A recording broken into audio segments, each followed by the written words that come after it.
basado en el libro de los Salmos, capítulo 46, versículo 11. El Señor de los ejércitos está con nosotros. Nuestro refugio es el Dios de Jacob.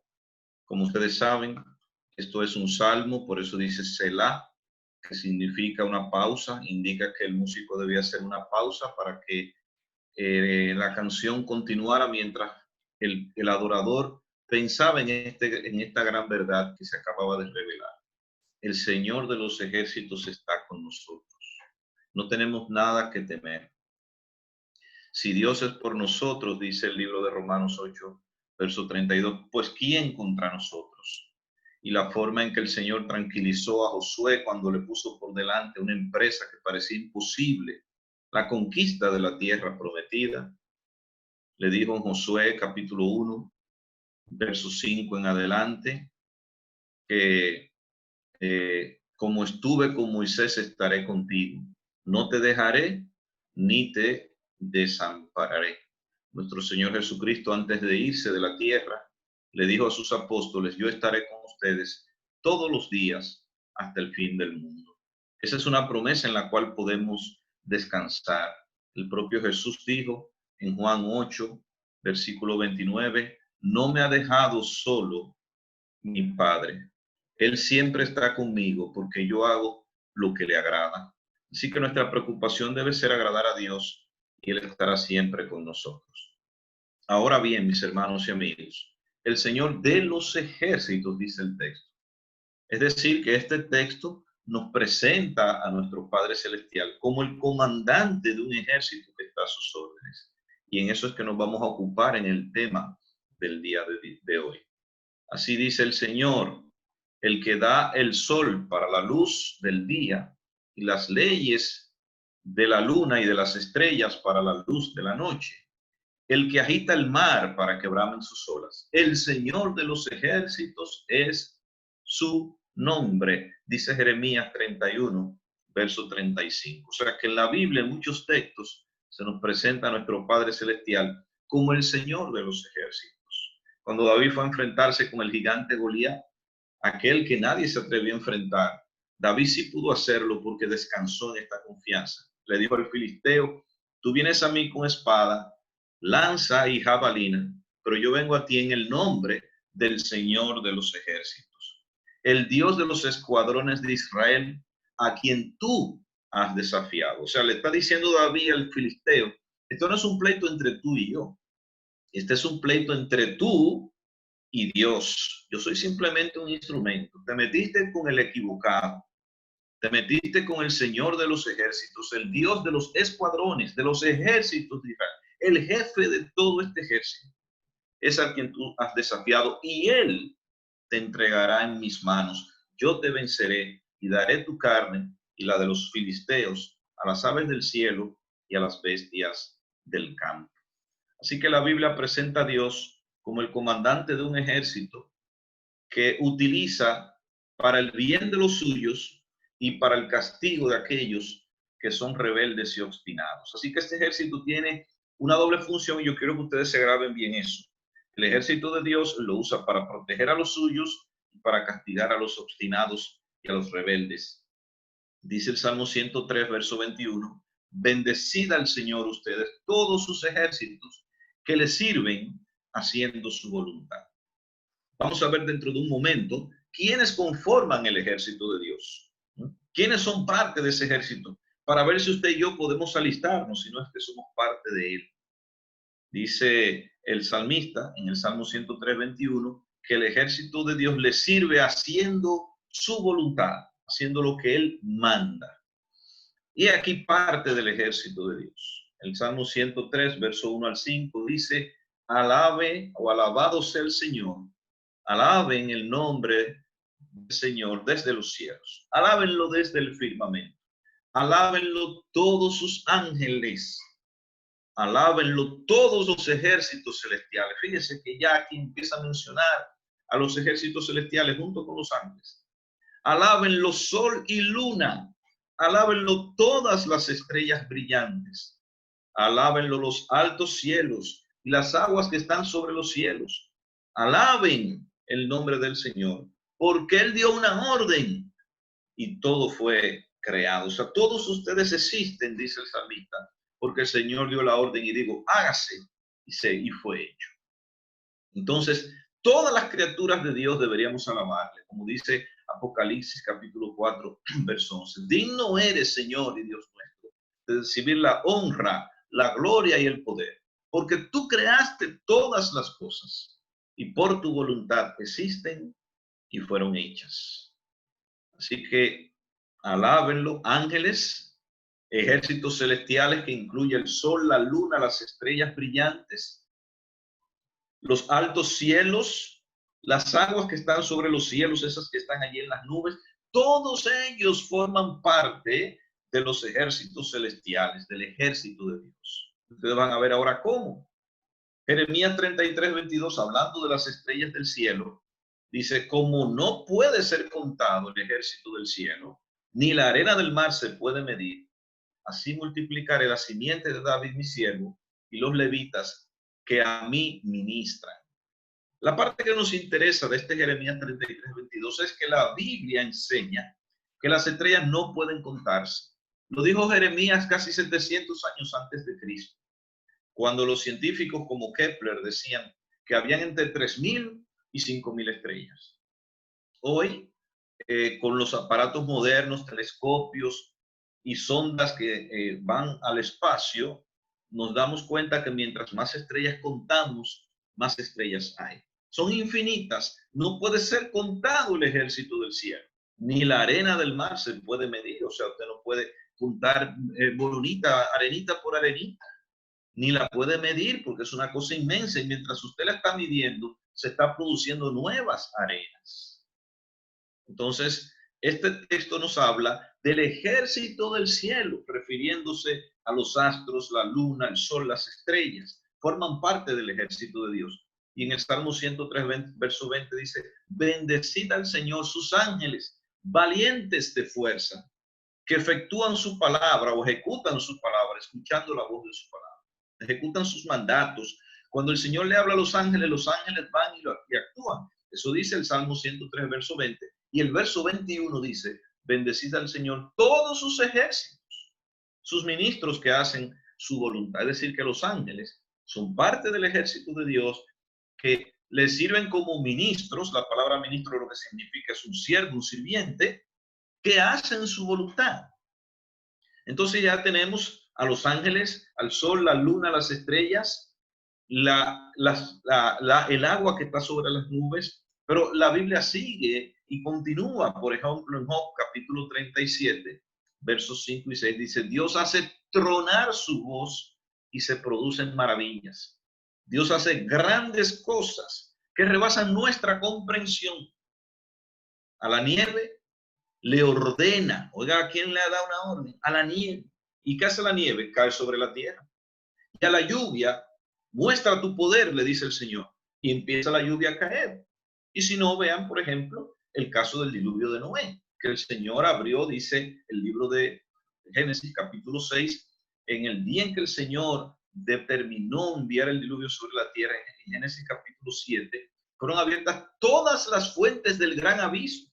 Es decir, que las aguas que caen sobre la tierra, pero también las aguas que están debajo de la tierra, el Señor provocó que esas aguas subieran también, de manera que no había por dónde escapar. Ese ejército de Dios que son las aguas, que cubren 2/3 partes de la tierra, están ahí a disposición del Señor. Pero también está la nieve, que ahorita vamos a ver cómo el Señor usa la nieve. Job 37, verso 7 dice, detiene la actividad humana para que todos reconozcan sus obras. O sea, el Señor puede, por ejemplo, con un aguacero pararlo todo. Con una nevada puede detener a una nación casi completa. Y hace que estas cosas sucedan para que todos reconozcan sus obras, para que reconozcan que Él es el grande. Mire cómo tiene a los países de rodillas. Y por primera vez en nuestra vida, aún los que tienen, qué sé yo, 60, 70, 80 años, nunca habían visto un país entero cerrado, ni siquiera cuando la Segunda Guerra Mundial. De manera que el Señor hace que este tipo de cosas acontezcan. Él tiene maneras de sorprendernos. Y continúa Job, pero ahora en el verso 8 del capítulo 37. Dice que cuando el Señor detiene la tierra, o sea, frena y hace que el hombre se tenga que detener para meditar en lo que Dios hace. ¿Qué hacen las fieras? Entran en su guarida y permanecen en su madriguera. Los únicos que no quieren entender que estamos en una época en que es para estar guardado en la casa son los rebeldes, los desacatados. No, ellos quieren estar en la calle, ellos quieren seguir la fiesta. Y por eso ustedes ven que siempre hay rebrotes y conflictos, porque la gente no quiere entender, no quiere admitir, se resiste a que estamos en un tiempo que es para estar guardados, lamentablemente. El Señor ha decretado un tiempo para que reflexionemos, para que arreglemos el closet, para que conozcamos a esa gente buena que se llama familia y para que tengamos cultos como este, que de otra forma muy difícilmente se hubieran podido dar. Y continúa en el verso 9. Bueno, en el verso 9 había aquí un texto que dice que, bueno, ahí lo dice, del sur viene la tempestad. O sea, el Señor usa la tempestad como parte de su ejército y la trae desde el sur. Pero en el mismo versículo 9 de Job 37 dice que el frío lo trae de los vientos del norte. O sea, saca el viento de tempestad del sur y trae el frío de los vientos del norte. O sea, cada uno lo tiene en su sitio y lo usa en su debido tiempo. Usa la nieve. Por si ustedes no lo sabían, quizás algunos ya lo saben, cuando los alemanes en la Segunda Guerra Mundial intentaron conquistar la Unión Soviética, especialmente Moscú, Rusia, lo que los detuvo fue una nevada que hizo que la mayoría de los soldados murieran de hambre y de frío. Y por ese viento frío del norte que el Señor trajo, los alemanes no pudieron ganar esa guerra. Fíjense qué fue lo que los hizo perder esa guerra. El Señor de los ejércitos estuvo en ese momento en contra de ellos. También dice el verso 10 de Job 37, que por el soplo de Dios se forma el hielo y las aguas extensas se congelan. Es decir, que el Señor, con su soplo, al soplar, hace que se forme el hielo de la nieve y las aguas se congelan. Aquí nosotros no vemos eso en República Dominicana, pero los que viven en Nueva York, en New Jersey y en España y en otros países, pues disfrutan de la nieve y pueden ver lagos congelados. Y eso al soplo de Dios. Dios utiliza eso también como parte de su ejército. Y en el versículo 11 dice, Él carga las nubes de humedad y después lanza relámpagos brillantes, dice Job 37, verso 11. Oiga lo que hace el Señor. Usa los relámpagos, carga las nubes de humedad y luego con esa carga positiva y negativa, esas nubes chocan y producen esos truenos, esos relámpagos brillantes que ustedes ven ahí, que nos atemorizan y que matan personas. Y en el verso 12 dice, las nubes se agitan bajo su mando. O sea, cuando Él les manda, ellas se agitan y hacen, dice el texto, hacen por toda la tierra lo que Él ordena. Así que las nubes, si le manda a un sitio a que llueva, allí llueve. Si le manda una tormenta eléctrica, allí lo hace. Y con eso llena de pavor y de temor a toda la tierra. Todo eso el Señor lo usa, mis hermanos y amigos. Es parte de su ejército. La nieve, el viento que sopla, la nube que se agita, el trueno, el rayo, el granizo, el vapor, todo eso. Por eso Él le dice a Job, en Job 37, verso 13, Él hace que estas cosas sucedan para castigar a las personas o para mostrarles su amor inagotable, o para una cosa o para la otra. Por eso decíamos que el ejército de Dios está para proteger y guardar a los suyos y para castigar a aquellos que no le obedecen, que son obstinados. Entonces, termino en este texto diciendo, detente y considera las maravillas de Dios, le dice el Señor. Detente un momento, reflexiona sobre eso. Dios usa todas esas cosas, todo eso es parte de su ejército y la Biblia lo presenta a él como un comandante que le da órdenes a todas esas cosas. En el libro de Amós, capítulo 4, por ejemplo, nos presenta las plagas como una sirviente de Dios, a la cual Dios saca de un depósito y le envía sobre una nación para hacer daño. Ahí están las 10 plagas de Egipto. Las utilizaba y las mandaba a guardar como él quería. Bueno, en la gripe española del año 1918, la gripe española llegó, duró 2 años, mató entre 50 y 100 millones de personas y luego se fue sin vacuna, sin tratamiento. Simplemente el Señor la mandó a guardar. Desapareció. Ya había cumplido su propósito. Entonces, ¿cómo actúa ese ejército de Dios? ¿Cómo Dios usa el sol, la luna, las estrellas, el viento, el granizo, el vapor, el agua, la nieve? Todas esas cosas están a la disposición de Dios. Vamos a ver 2 ejemplos. Está el caso de Josué. 5 reyes se unieron para pelear contra los gabaonitas que habían hecho la paz con Josué. Ellos pidieron ayuda a Josué para que los defendiera de esa poderosa coalición de 5 reyes enemigos. Los gabaonitas, cuando vieron que Josué y los israelitas iban a conquistar la tierra, tuvieron miedo y fueron y le pidieron condiciones de paz. Aunque lo engañaron, pero Josué negoció con ellos. Pero ahora las demás naciones dicen, estos son unos traidores. Y se unieron una coalición de 5 reyes para pelear contra los gabaonitas, para darles un ejemplo. Así que ellos fueron donde Josué a pedir ayuda. La Biblia dice que el Señor peleó a favor de Josué y que con la ayuda del sol, la luna y el granizo, todos ellos son miembros del ejército de Dios, Josué los pudo vencer. Oiga lo que dice Josué 10, versos 10 al 12. El Señor llenó de pánico a los amorreos y los israelitas masacraron a un gran número de ellos en Gabaón. Después persiguieron a sus enemigos por el camino que lleva a Bet-Porón y los fueron matando a lo largo de toda la ruta de Aseca y Macera. Mientras los amorreos estaban en retirada por el camino de Bet-Porón, el Señor los destruyó mediante una terrible tormenta de granizo que envió desde el cielo y que no paró hasta que llegaron a Aseca. Y oiga esto, el granizo mató a más enemigos de los que mataron los israelitas a filo de espada. O sea que esto fue una pelea directa entre Dios y los reyes amorreos. Es verdad que los israelitas tuvieron que pelear y es verdad que ellos eran parte del ejército de Dios también. Pero Dios usó más este poder que llamamos, esta fuerza de la naturaleza llamada el granizo, que cayó sobre ellos como grandes piedras y que los mató. Allí Josué hizo una oración al Señor porque eran 5 reyes, se habían retirado de diferentes sitios y ya se le estaba haciendo de noche.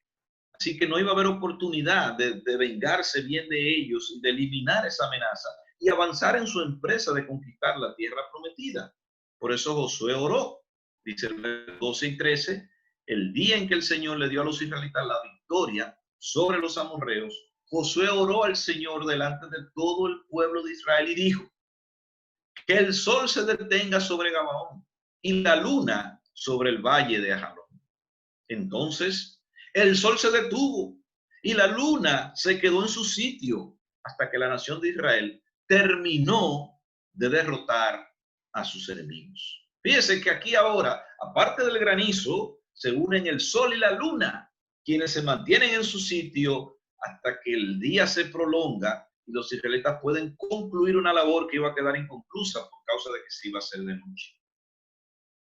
Miren, investigando sobre esto, ya hay pruebas científicas que demuestran que hubo un momento en la historia que coincide con la época de Josué, en que no fue que el sol se detuvo. La Biblia dice las cosas como nosotros las podemos ver. Nosotros vemos el sol salir de un lado y acostarse del otro lado. Ahora sabemos que es la tierra la que gira alrededor del sol, pero la Biblia nos presenta las cosas tal como las podemos ver. Si usted se lo dice a un hombre de aquel tiempo y se detuvo la tierra, y dicen ellos, pero yo no veo la tierra moverse. Así que aquí está el lenguaje que lo podemos entender. Que hubo un periodo de varias horas, unos casi 2000 años antes de Cristo, 1600 años antes de Cristo aproximadamente, en que por lo menos durante 6 horas la tierra se detuvo. Así que lo que dice la Biblia lo corroboran descubrimientos científicos. Y tenemos otro caso. de cómo Dios usa su ejército. Y el caso es el de Débora. Débora era una jueza de Israel y pidió a Barak, Barak era capitán del ejército de Israel, que saliera a pelear contra Sísara y su ejército. El ejército de Sísara, de los cananeos, tenía 900 carros herrados o de hierro, que es el equivalente moderno a un tanque de guerra, pero era un carro no cubierto completamente, sino hasta la mitad, una cosa para aquel entonces muy avanzada. Lo vamos a ver un ejemplo ahora. Así que esta jueza le dice, mire, esta gente tiene un azote a todas las naciones, han venido aquí también a destruirnos, tú eres el jefe del ejército, sal a pelear. Pero Barak, que sabía que Débora era la profetisa, dijo, yo no voy si tú no vas conmigo. Y ella le dijo, bueno, yo voy. Pero entonces cuando se obtenga la victoria van a decir que una mujer fue la que obtuvo esta victoria y eso va a ser una vergüenza para ti. Pero él prefirió ir con ella y fueron a pelear contra él. Sísara había sembrado el terror, pero Débora aseguró que el Señor le había revelado, ¿verdad?, que entregaría al enemigo, en este caso a Sísara y a su ejército, en el torrente de Sison. Es una especie de laguna. Y así fue.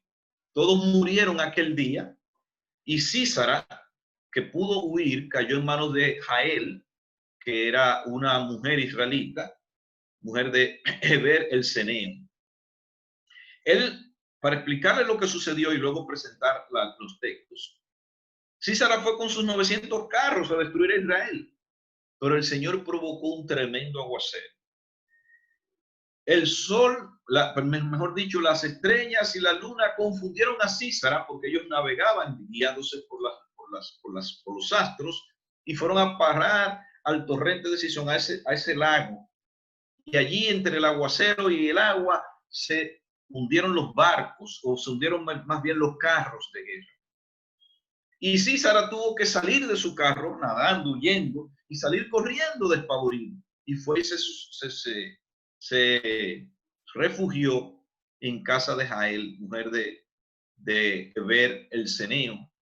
Y esta mujer incluso lo trató bien, le dijo, venga, de ahí tengo sed. Pues no, tenga, aquí hay leche. Y le dio un vaso de leche y lo dejó que se durmiera porque estaba muy cansado. Y luego le clavó una estaca en la frente y lo mató. Hasta ya fue parte del ejército de Dios. Mire, así eran los carros cerrados. Era un instrumento de guerra que metía miedo porque esos animales iban rápido y iban con sus lanzas, con sus arcos, con sus flechas, con sus escudos, y cruzaban rápidamente, y cuando cruzaban dejaban la estela de muerte. Así que era un terror, era un arma nueva para ese tiempo. Sin embargo, pues el capítulo 4, versos 14 y 15 dice que entonces Débora le dijo a Barak, adelante, que ahora es cuando el Señor va a entregar en tus manos a Sísara. Ya el Señor va al frente de tus soldados. Barak bajó del monte Tabor con sus 10,000 soldados. Y el Señor sembró el pánico entre los carros y los soldados de Sísara en el momento de enfrentarse con la espada de Barak. Hasta el mismo Sísara se bajó de su carro y huyó a pie. Después que perdieron la batalla y los israelitas ganaron, entonces Débora compuso, aquí es una imagen de Sísara huyendo de los israelitas. El terror, el que todo el mundo le temía, el Señor lo había entregado en su mano y ahora estaba huyendo. Y Débora compuso un cántico para celebrar la victoria, y esto fue lo que reveló en su cántico. Aquí está lo interesante.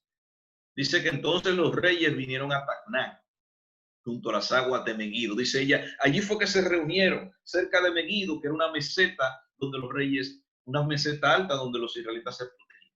Fueron allí, a las aguas de Megido, donde está el torrente de Sison. Los reyes cananeos vinieron en plan de guerra, pero no tuvieron plata ni riqueza. O sea, ellos vinieron diciendo, aquí vamos a acabar fácil esto y vamos a llevar un gran botín. ¿Y qué pasó? El verso 20 dice que desde el cielo, desde sus órbitas, las estrellas lucharon contra Sísara, lo confundieron. Y el arroyo antiguo, el arroyo de Sison, los barrió a todos. Es decir, que no fue el ejército israelita quien hizo el trabajo. fue las estrellas que lo confundieron y el arroyo del Cisón que los barrió a todos, o sea, los arropó y luego los barrió, los llevó el agua. Dice el texto, tú aplastarás la garganta de los poderosos. O sea, el Señor fue el que hizo el trabajo. Así que vemos aquí cómo las estrellas y los mares le sirvieron al pueblo de Israel como parte del ejército de Dios. Nosotros tenemos que estar conscientes que Dios usa todas estas cosas. Y luego Débora vino, bueno, como una heroína de guerra y todo el pueblo la recibió y la honró porque fue una gran mujer de Dios. Conclusiones. El ejército de Dios puede ser un ejército organizado de hombres, como lo fue el ejército de Israel en muchos casos. David dijo, él ha ofendido a las huestes del Señor, o sea, el ejército de Israel. Y puede ser incluso hasta ejércitos enemigos de su pueblo, como fue el caso de Nabucodonosor, al cual Dios llamó su siervo. Fíjense, Nabucodonosor era babilónico. Sin embargo, dice Jeremías 25, verso 9, mandaré a buscar a todas las familias del norte, declara el Señor, y a Nabucodonosor, rey de Babilonia, mi siervo. Los traeré contra esta tierra, contra sus habitantes y contra todas estas naciones de alrededor. Los destruiré por completo y los haré objeto de horror, de burla y de eterna desolación. Eso hará el Señor con esas naciones usando a Nabucodonosor, su siervo. De manera que Nabucodonosor, sin haberse alistado y sin saberlo, era parte del ejército de Dios. Dios lo utilizaba también. El ejército de Dios pueden ser los animales, como el caso del gran pez que se tragó a Jonás, en Jonás capítulo 2, o como el león que mató al profeta desobediente en Primera de Reyes capítulo 13. Lo mató, iba con un burro, en su burro, lo tumbó del burro, lo mató y no se lo comió ni se comió al burro. Entonces usted dice, ¿para qué lo mató? Si un león mata por hambre, por comida, no por placer. Un león no es un sicario. Sin embargo, lo dejó allí para demostrar que simplemente había sido un instrumento de Dios para ejecutar venganza. El ejército de Dios puede ser los ángeles, como fue en el caso de Sodoma y Gomorra. Dos de ellos destruyeron las ciudades de Sodoma y Gomorra y las aledañas. O como en Apocalipsis capítulo 7, que dice el texto, que hay 4 ángeles que son los que detienen los 4 vientos de juicio que vienen sobre la tierra. Dios puede usar a los ángeles y los usa todo el tiempo. El ejército de Dios puede ser, como hemos visto hoy, el sol, la luna, las estrellas, el fuego, el granizo, el mar, el vapor, la nieve, una pandemia, un virus, lo que Él quiera usar. Todo eso es parte del ejército de Dios. Lo importante es que lo veamos con ojos espirituales. A Eliseo lo rodeó un ejército para llevarlo preso. El ejército del rey de Siria en Segunda de Reyes capítulo 6. Cuando su criado, el criado de Eliseo, salió al patio y vio este enorme ejército alrededor de su casa, tuvo un momento de pánico. Dijo, mi señor, ¿ahora qué haremos? Eliseo lo tranquilizó diciéndole, no te preocupes porque esté ese ejército ahí, pues más son los que están con nosotros que los que están con ellos. Entonces Eliseo hizo esta oración con la cual terminamos. Segunda de Reyes 17 dice, luego Eliseo oró y dijo, Dios, te ruego que lo ayudes a darse cuenta de lo que sucede. Otra versión dice, que le abras los ojos para que vea. Entonces Dios ayudó al sirviente y este vio que la montaña estaba llena de caballos y carros de fuego que rodeaban a Eliseo. ¿Qué les parece, mis hermanos? Ellos tenían un ejército enemigo que venía contra ellos, pero Eliseo estaba tranquilo porque había otro ejército mayor alrededor de ese otro ejército que los rodeaba a ellos. Un ejército que estaba lleno de caballos y de carros de fuego. Era el ejército de Dios que estaba allí, ejército de ángeles, de seres poderosos para proteger a sus hijos. Hoy yo les pido al Señor que abra nuestros ojos para que podamos ver. Más son los que están con nosotros que los que están con ellos. Y como dice el Salmo 34, verso 7, el ángel del Señor acampa alrededor de los que le temen y los defienda. Eso es lo importante y ese ha sido el propósito del mensaje de este día. Que tú abras los ojos y veas que el Señor de los ejércitos puede estar contigo y entiendas que tú también puedes ser parte del ejército de Dios si entregas tu vida a Cristo y te decides a servirle. El Señor te puede usar de acuerdo a sus propósitos. Dios les bendiga y quiera el Señor que hoy ustedes se decidan por Cristo lo que no lo han hecho. El hermano Tito.